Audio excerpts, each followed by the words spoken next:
You're listening to the Sisters in Loss podcast, a faith-based grief and loss podcast for Black women, where you will hear stories of miscarriage, infant loss, stillbirth, and infertility to learn there is a testimony in tragedy. You will learn how to heal, gain clarity, find hope and peace, and turn your pain into your purpose after loss. I'm your host, Erica M. McAfee. Thank you, Lex, for being on the podcast.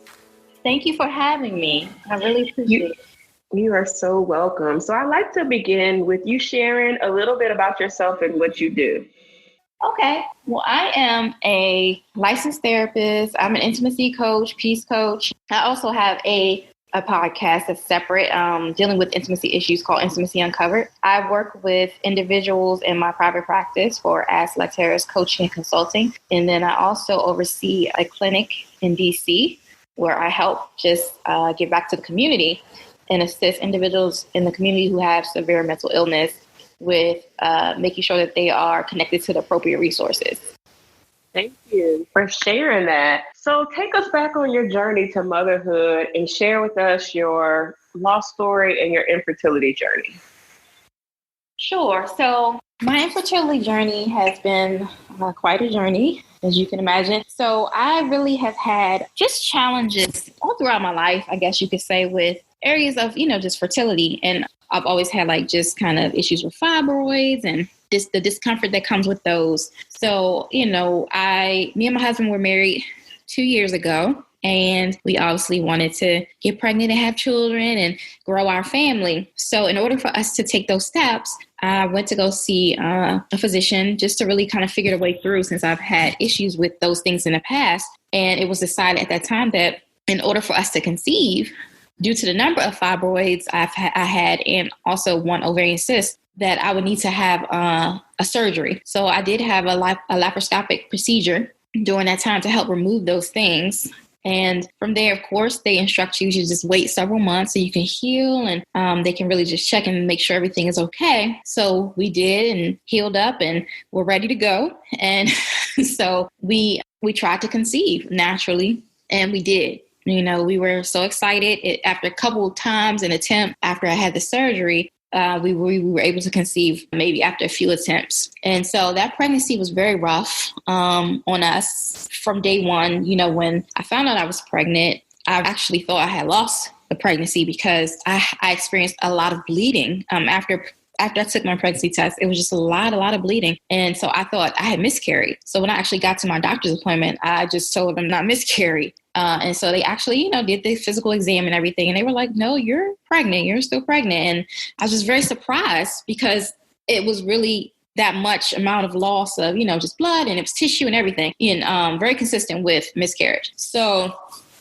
from that point on, I was just kind of really trying to gear myself up for maybe having somewhat of a, different types of pregnancy. So I bled kind of throughout, and I got to learn what my baseline bleeding was and what was something that may be a little more severe that I need to seek attention for. Got all the way to 21 weeks, and I ended up experiencing an issue with pregnancy, very severe.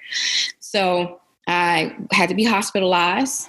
But my physicians wanted to rule out certain things. They had determined that previously that I had placenta previa, and that my placenta was obviously kind of growing before the baby. And when they were in the hospital, they were trying to determine whether or not I had a placenta accreta, which is when your placenta gets fused into your uterine wall. And it can become a life-threatening situation.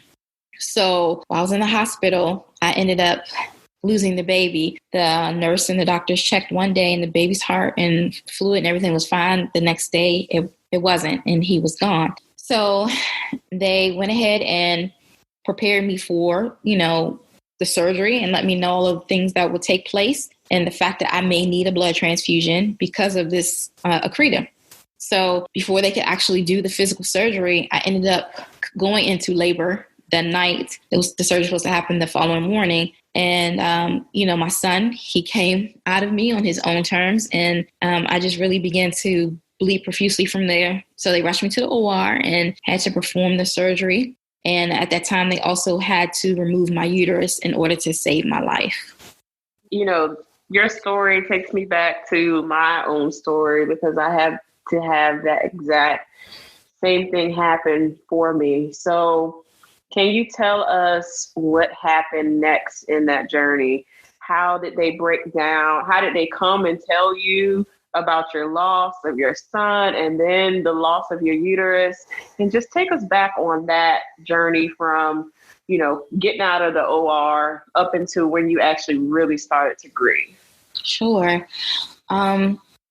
Yeah, so the doctors and everyone were great. They were very, not only were they empathetic, they handled everything with care. They had a really good bedside manner. And, I'll never forget what the doctor said. He was rolling a sonogram over my belly. And, I was really freaking out. Your anxiety is just so high with those things. And, he just looked at me and he said, I'm very concerned about what I'm seeing right now. And so immediately my heart dropped.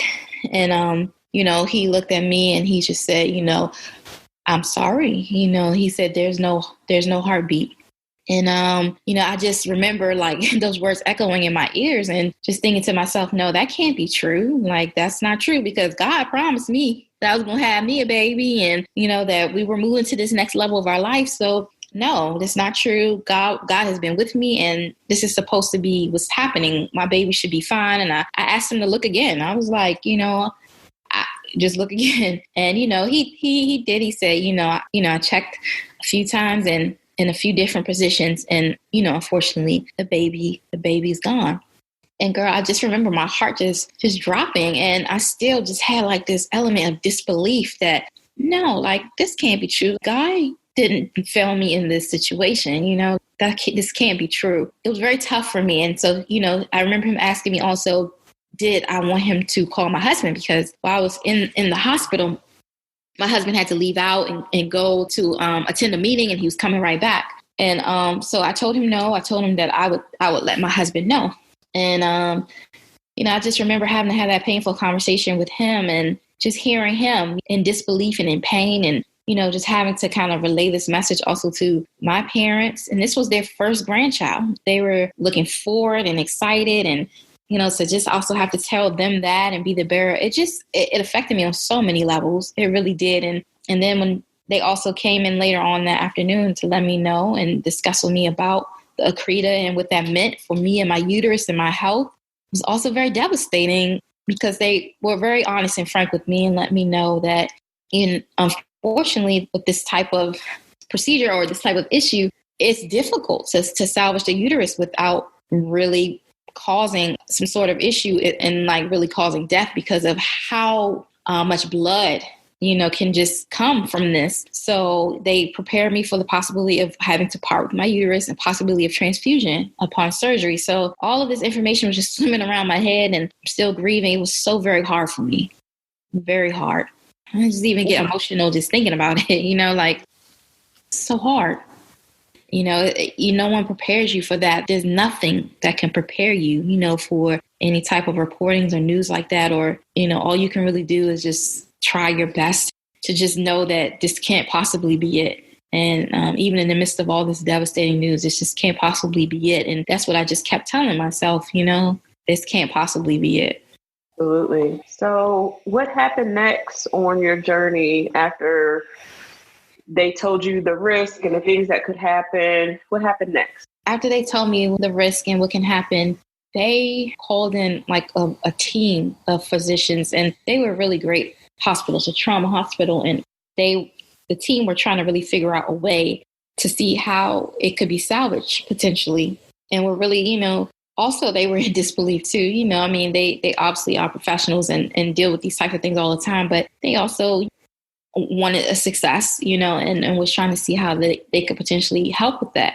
All day, this happened in the early afternoon, like around 4-ish. And so that whole time on, they were really just trying to figure a way through. And I had various people just coming in, kind of checking on me and my husband and just making sure I was okay. And then they pretty much came in and said that this is what was going to be the plan going into surgery the following morning, that they were going to do their best to see if they can salvage my uterus and somehow remove the accreta, somehow kind of laser it out without causing any extensive damage, to my uterus. And if they got in there and found that it was just adhered to me too intensely or too closely to certain cells, that they would just need to go ahead and remove my entire uterus. But they were going to do all these things laparoscopically so that I wouldn't be left with the large kind of C-section incision. So, that was the goal and the plan. So they explained those things to me, but they were very clear that there's a high probability that they would have to give me a partial hysterectomy. And so that's when they just remove your uterus, but they leave your ovaries and your eggs. So before they could even get to that part, the next, with the surgery that they had planned for in the morning, again, everything just kind of happened so fast late in that midnight hour where my son just decided that, he really wanted to be relinquished on his own terms. So then from there, everything had to happen very fast. So there was really no time or option to consider taking their time to really kind of go in and see what was going on. At that point, I was bleeding so bad because when he came through me, I was actually in the middle of using the restroom and he came through me and everything, a lot of bleeding just started coming from that point on. And they just had to rush me to the OR. And before they could even finish preparing the anesthesia, I don't even remember what happened. So I passed out. They ended up having to give me 5 units of blood in order to save me and carry on with the partial hysterectomy. So something that is also a stigma in the pregnancy loss and infertility community is that even if you have a miscarriage, you still are giving birth. And for you to go through that trauma of actually, using the bathroom and actually being in there while you are actually physically giving birth to the life of your son, how did you deal with that trauma and start the grieving process? Now, that's a very good question, Erica. It's a good question because that was very traumatic for me. I actually remember physically trying to hold him in because I was like, whoa, I wasn't expecting that.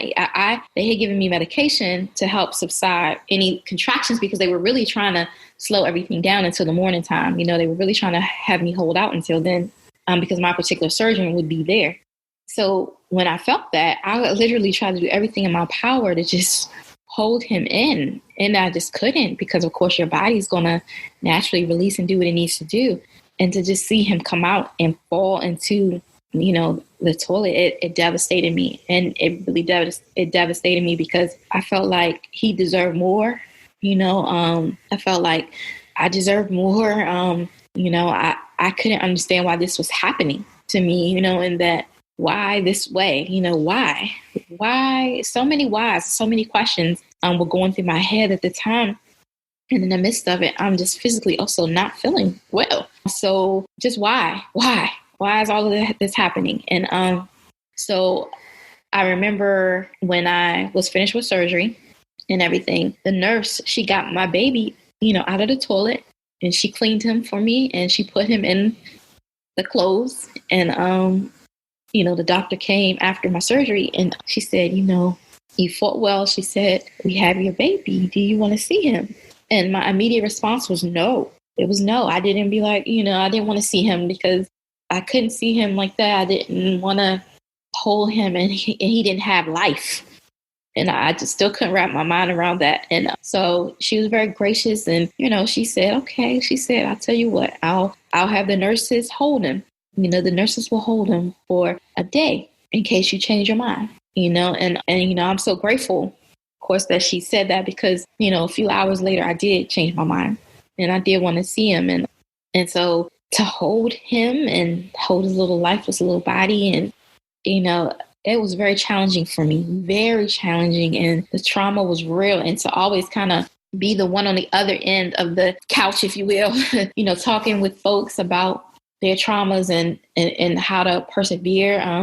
It was very difficult for me to be on the other side of that trauma, and holding my lifeless child, holding this child that represented so many things that was dead and was gone, and how to process that and how to understand what that meant. It was very hard. And so I just remember I lost it. I wept uncontrollably, and uncontrollably. And then I remember just sleeping having the baby there in the room with me that night. And then I had to make God came to me, that evening and, told me that, he understood my pain and that he was with me and that I would have to let him go because I didn't want to let him go. But I had to let him go. So after that next morning, he slept with me that night and in the room, and I asked the nurses to come get him and to take them with them. And it was just hard, just the letting go, the still disbelief that this was happening to me, that he was not breathing, that we came 21 weeks only for this to happen to me, and not only for this to happen to me, but for me to also lose my womb. So I can't just try again. Like, I can't just get back up on the horse. Like this was it. And I just couldn't understand why. Thank you for sharing that.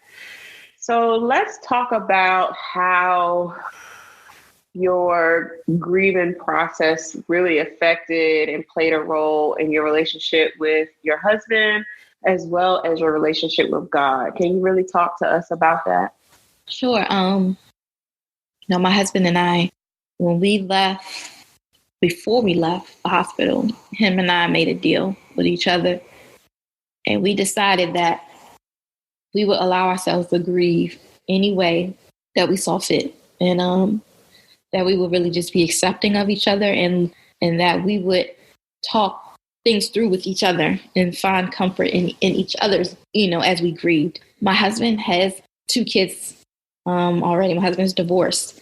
And so, we were really looking forward to just bringing Maverick home and, having our family just be complete, as our blended family. And for a while, I felt as though he didn't feel as much pain as I felt because he already had 2 kids. This started after we got home. When we were in the hospital, my husband's very supportive and very blessed, to have a very attentive and supporting and loving husband. And when we were in the hospital, we were there for each other and helped each other through that difficult moment. When we got home, I really started feeling a level of resentment a little bit towards him because, I just started going through my Rolodex and I felt like maybe if he would have helped me more, do certain things like around the house, or maybe if he would have just understood, that how severe things were, because he couldn't go with me to a lot of my appointments ahead of time because we were just it was just a really drastic period of transition for us. And he was in this new role and new job, and he had a boss that was really riding him. And, again, we have 2 little ones already. And so unfortunately, their mom isn't as hands-on. So a lot of that stuff kind of falls on us. And so him making sure that he had to be there and do different things for them.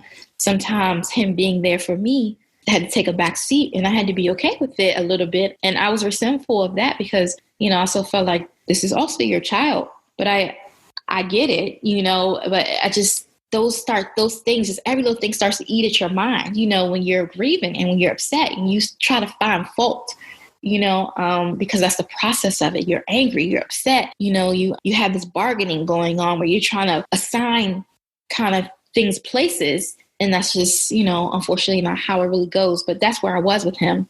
And so, it was different. Intimacy was different. I had to obviously heal now from this. Prior to us getting pregnant, it was the healing from the fibroid removal. Then it was the healing from, while I was pregnant, we couldn't have sex because I was bleeding and it was already a high-risk pregnancy. So there's just kind of months upon months of, sexual frustration there too. There's only so many things you could do, only so many hand jobs, blow jobs, just so many different things. There's only so much you can do that stuff. So all that starts to play a role, the physical part of it. And then you not liking your body, you know what I mean? The fact that your body couldn't produce and it couldn't do this thing that has naturally been gifted to do. You're battling all of those things in your mind. And it was just very tough. And so our love has been tested very, early on in our bond has been very tested very, early on in our marriage. And to have all this happen within, we've only been married for 2 years, to have all this happen within that 2 years, it's just a lot, on a young marriage and then just period, So yes, our intimacy was definitely strained and, our bond was tested and it was a rough patch and a rough time. And there were times when we physically got upset with each other, as far as just, angry and arguing. And then we had to kind of bring it back, to the core and back to the friendship and help each other through that pain. So it got ugly, and it got, it also had periods of being beautiful as far as the bonding of it goes with the grieving. When you come back to the center of it all, in the center of your pain, and the fact that you are the only two that have experienced this experience together. So you're the only two that can really process it together, and help each other through it. My relationship with God, I was pissed. I was so pissed at God. And I was convinced I completely fell off his radar, that he didn't see me and that he failed me. And not that I'm so perfect, I feel like, because I'm not, but I felt like this is all I was asking you for, was just this one baby, this one pregnancy, this one just shot to complete our family. And I know you can carry me through it. So why didn't you? Like, you have the power, you have all you need, to help me get through this situation. And you chose not to. You chose to turn your back on me. And those are my very real thoughts and emotions. And it was hard for me, and I had it out with him. Me and God had it out. And all that happened in April, with me losing the baby. And so on Mother's Day, it was very tough for me last year. It was very tough. And that's when God really kind of reeled me in and really sat me down. And again, I was just kind of reading, and I was like, I don't know why I'm reading this, because this is not helpful for me. And I just kind of threw the book down and told me to pick it up. And I flipped through to Romans, because he asked me to go there, Romans 5:1. And Romans 5:1, and he told me to read it, and I read it, and it said, now having been justified by faith, we have a peace with God. And so he asked me to read it again, and again, as many times as I've read that passage, just in my routine studies and just going to church and just doing different things, I never focused in on that word justified. And that justified just sat with me. He worked that word kind of in my spirit and brought me back to a series of different things and conversations with him and things that I asked him for, and just a lot of different things in my life. And he helped me to understand what that meant. And essentially, and to make a long story short, he just told me that means that there's a level of intimacy with him that only, certain people experience who have been justified in their faith, and a certain level of pain, a certain level of suffering, that brings you closer to him. And give you a full understanding of him, because when you have that type of suffering and those type of losses, not everyone, of course, understands, and it's tough, but he understands, and he's always there, in the midst of it. And the funny thing is, we're always saying to God, why did you do this? Why? We always point the finger to him when soon as something goes wrong, but he's only always there, just working things for our good, in the midst of everything. That's the only thing he's always doing, is trying to be there and working those things out for our good. But we're always blaming him for when something goes wrong. And so, he just started just showing me a lot of different things. And I had to really work out my salvation, if you will, through my pain. Girl, if we didn't all feel that way, you just said, you just articulated pretty much how everyone feels in this situation, and so eloquently about the internal spiritual battle that we have within ourselves, but just being honest and truthful about being mad at God and being okay with it, and then questioning him, and then going back and forth. I mean, I just think that everything you said was just, I felt it now, even more so in my own personal infertility journey. So thank you for sharing that. Today's podcast episode is sponsored by Living Waters Doula Services. Out of her belly will flow rivers of living water. Rivers carry life and bring it forth to those who need it. I am excited to begin offering Living Waters Doula services to my sisters-in-laws. What is a doula? A doula is a non-clinically trained support person who provides emotional, physical, and informational assistance before, during, and after childbirth. My goal as your doula is to help you heal, remove anxiety and fear, and find peace and hope on your infertility and pregnancy journey. If you are currently trying to conceive and would like fertility support, if you are currently pregnant after loss, or if you want grief support for your recent loss, I'm available to share space with you as your doula and support you on this journey. For more details about Living Waters Doula Services, visit ericamcafee.com/doula. That is ericamcafee.com/DOULA. I'm excited to share space with you. So let's talk about how being a therapist has helped you really through your grieving process as you're healing, but also how that helps you relate to your clients and the patients that you service on a day-to-day basis. Okay. Well, I just to kind of reiterate a little bit about the whole being on the opposite end of the couch.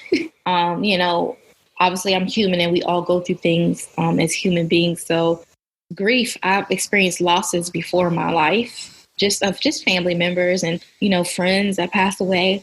There's nothing like losing your child and grieving that loss. I had a girlfriend say to me, I don't know your exact pain. She said, but I know a mother's love, so I can only imagine, and it's true, like grieving that loss of your child. And then on top of that, you're grieving your physical loss of a part of your body, the precious part, the most, the part that distinguishes you and, your womb. It's something spiritual about that, you know what I mean? Or whatever too, about losing your womb, the birthplace. And that thing hit me hard, and I had to really process that and really allow myself to go through the emotions, and not try to block it, not try to hide it, not try to, persevere through and act like I'm okay, because I wasn't okay. And I was hurting and aching, not only physically, but spiritually, and so I really, really had to allow myself to take the proper time to go through the stages of grief that needed to happen. The same thing that I talk with my clients about who may have experienced these different losses. It was now my turn to allow myself to really go through those things, and so I can be a healthy individual, and really be responsible for my own healing. Because even though those things have happened to me, I don't have to be a victim of my traumas or my losses. It's still my responsibility to find and seek out my own healing. And so I had to allow myself to get past the angry and really move towards that healing and listen and turn my ear to God, and go through those stages of grief. And, God has also blessed me and given me a gift of writing. And so, it was time for me to pick that up again. And when you're pregnant, especially when you're having a pregnant that's high risk, you lay some things down and you really just try to focus on getting through. And so, he was like, it's time to pick it up, and really let it out. And I did. And so, a project was birthed from that because, Erica, one thing I decided was that the enemy could not win, and even though there wasn't a birth of a child, something had to be birthed, and so me and God, we continued to go through it and worked it out and everything. I poured all of me, into a book project.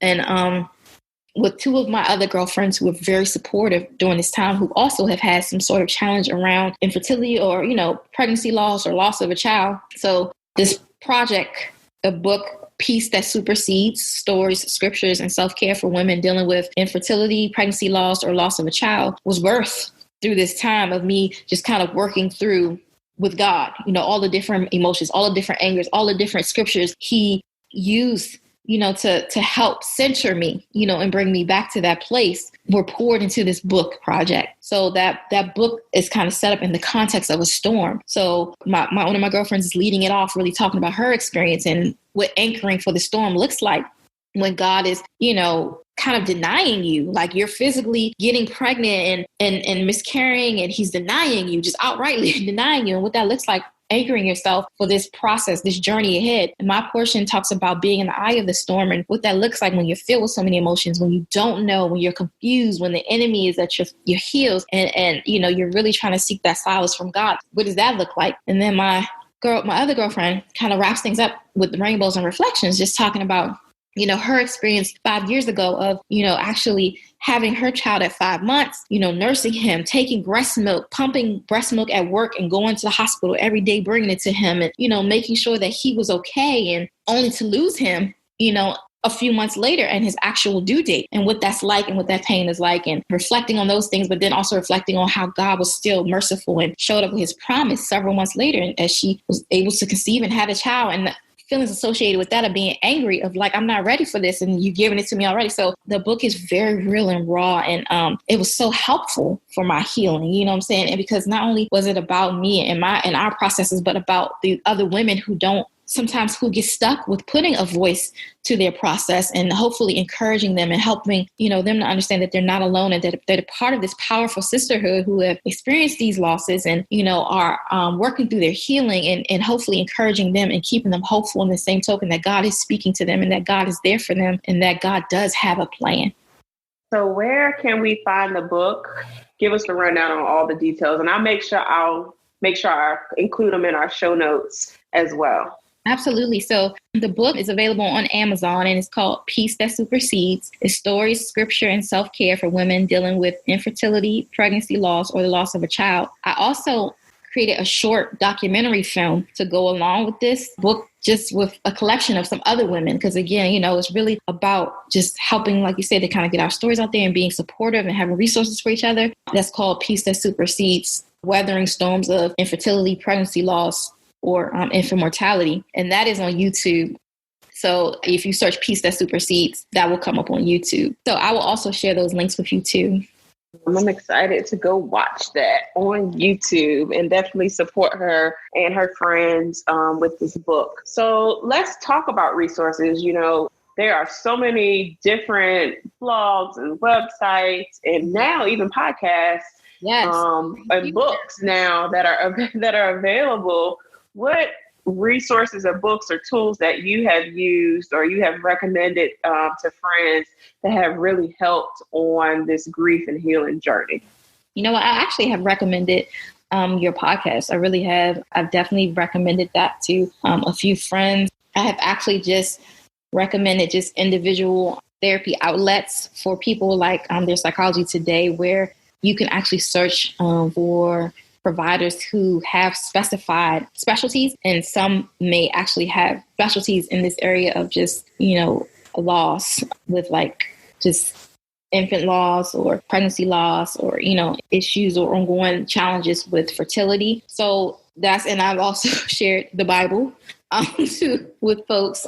But that's pretty much the different, those resources that I've kind of shared with other individuals to help hopefully offer a sense of encouragement for them. Thank you for sharing the podcast. I always love when I hear people share the podcast. Yes. As much as we get the word out there, more people have really a repertoire of all different topics to listen from our perspective. It's a little different from other podcasts in that regard because it's from our perspective. So you get the gamut from fibroids to PCOS, endometriosis, all different kinds of miscarriages, and all the losses that run the gamut from, less than 12 weeks all the way up to 24 weeks. And then, babies that turn, stillbirths. I mean, we have everything that's been on the podcast. So I've been trying to think of the best way to kind of make it easier for people to identify the best episodes that they can listen to for those topics. So if you all have any recommendations on how to do so, definitely let me know. Drop me a DM. Drop me a DM, because that's the best way. It's hard, when you have so much, it's a good thing though. There's so many more stories that need to be told that are out there that I know people are just burning, or they just may not be at the place where they're ready to share. Podcast form is just one place, but there's so many other outlets that you can share in the blog, or even more privately, like in our private community on Facebook.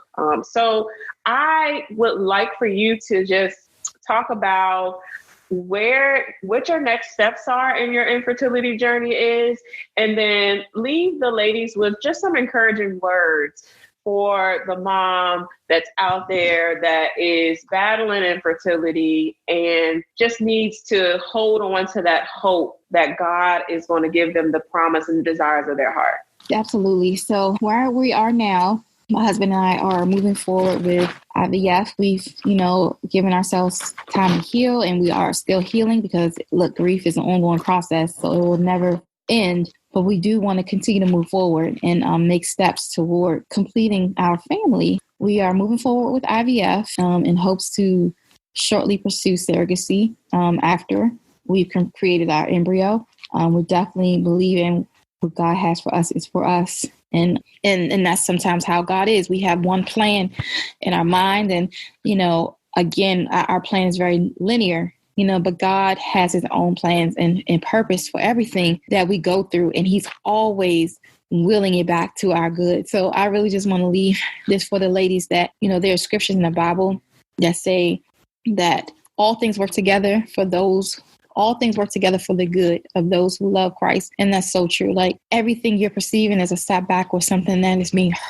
used to hurt you is really going to move you forward in a way that you can't even imagine. And God is going to make it beautiful. He's going to give you beauty for ashes. And that's also biblical. He really is going to give you beauty for ashes and bless you in a way that you can't even wrap your mind around. I'm excited for you because I know that will happen. There's also a scripture that says that hope deferred maketh the heart sick, but when the desire is fulfilled, it's a tree of life. So right now your hope may be deferred, but it's coming because it will be fulfilled because, he who promised is faithful, and he will provide and he will be there. So you just keep believing because blessed is she who believed. And all of these, scriptures are in the Bible, and it's biblical. And so God can't go back on his word. So stay encouraged and trust him and trust your process to the end. And it's going to be beautiful. So where can we find you on social, and definitely leave us where for those who want to get in contact you for therapy, give us your social links for that as well. Absolutely. So you can find me on Instagram and Facebook at Alexus Harris. And so you can message me there. You can also send me an email at asklexharris@gmail.com just for further inquiries around therapeutic services. But my social media handles are Alexus Harris. Thank you so much, Lex, for being on the podcast and sharing your light with us. It was truly a pleasure. Thank you, Erica. And again, I just appreciate you and what it is that, Sisters in Loss is doing for our community. And I definitely just appreciate all the events. I'm looking forward to the brunch events and, just looking forward to all the things that you're doing for us in the community. Thank you.